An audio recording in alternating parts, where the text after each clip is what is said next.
चलो 11.1 का पहला सवाल है, बेस पूरा हो गया ना। चलो बोला है जब तक अन्यथा न कहा जाए तो पाई का जो मान है, यहाँ ध्यान देना, जो पाई का मान है वो हमें 22/7 ही लेना है, ठीक है। जब तक सवाल में बोला ना जाए कि पाई का मान क्या लेना है, तब तक हमें क्या लेना है, 22/7 लेना है। पहला सवाल बोला है कि 6 सेंटीमीटर त्रिज्या वाले एक वृत्त के एक त्रिज्य खंड का क्षेत्रफल ज्ञात करना। किसका क्षेत्रफल ज्ञात करना है, त्रिज्य खंड का। तो त्रिज्य खंड का क्षेत्रफल यानी कि त्रिज्य खंड के क्षेत्रफल का फार्मूला बनना चाहिए। तो पूरा बेसिक हो चुका है, याद होगा तुम लोगों को। जिसका एक कोण 60 डिग्री यानी थीटा का मान यहाँ दिया गया है तुम्हें। किसका मान दिया गया है, थीटा का मान दिया गया है, तो हमें निकालना है। तो चलो हल लिख देते हैं। हल में देखते हैं क्या निकालना है, त्रिज्य खंड का क्षेत्रफल। तो लिखेंगे, पहले लिख देते हैं हम, पाई बराबर 22/7 मान रखना है। थीटा बराबर क्या दिया है, 60 डिग्री दिया है, और त्रिज्या का मान जो है वो 6 सेंटीमीटर इतना क्या है, दी गई है चीजें, दिया है सवाल में ही इतना दिया गया है, ठीक है। लिखेंगे तो त्रिज्य खंड का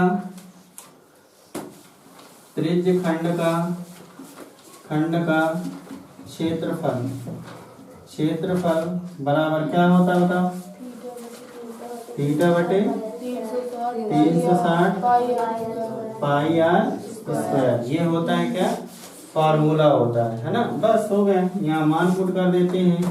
थीटा की जब थीटा का मान कितना दिया गया है बताओ, 60, तो 60 डिग्री बटे में 360 गुणे पाई का मान क्या निकला है, 22/7, और आर का मान क्या है, 6।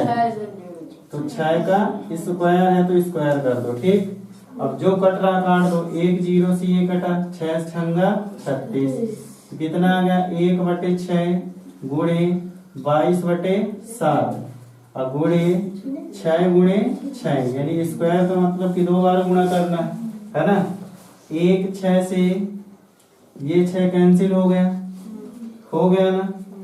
अब देखो कि बचा क्या, बचा यहाँ क्या, 22/7 और गुणे में क्या बचा है, 6। तो गुणा कर दो यहाँ पे, 6 दूनी 12, 6 दूनी 12, 1 13/7। अब याद रखना 7 से तो कट नहीं रहा, दशमलव में आंसर आएगा, तो ये आंसर ही होगा। लेकिन बेटा याद रखना यूनिट जो सबसे इंपॉर्टेंट होगा, क्या यूनिट लिखना, क्या यूनिट, उसमें भी नंबर कटते हैं, ठीक है ना। यूनिट ये सेंटीमीटर में दिया गया है ना, तो यहाँ हमें क्या लिखना है, सेंटीमीटर। फिर याद रखना कि क्या निकाल रहे हैं हम, क्षेत्रफल।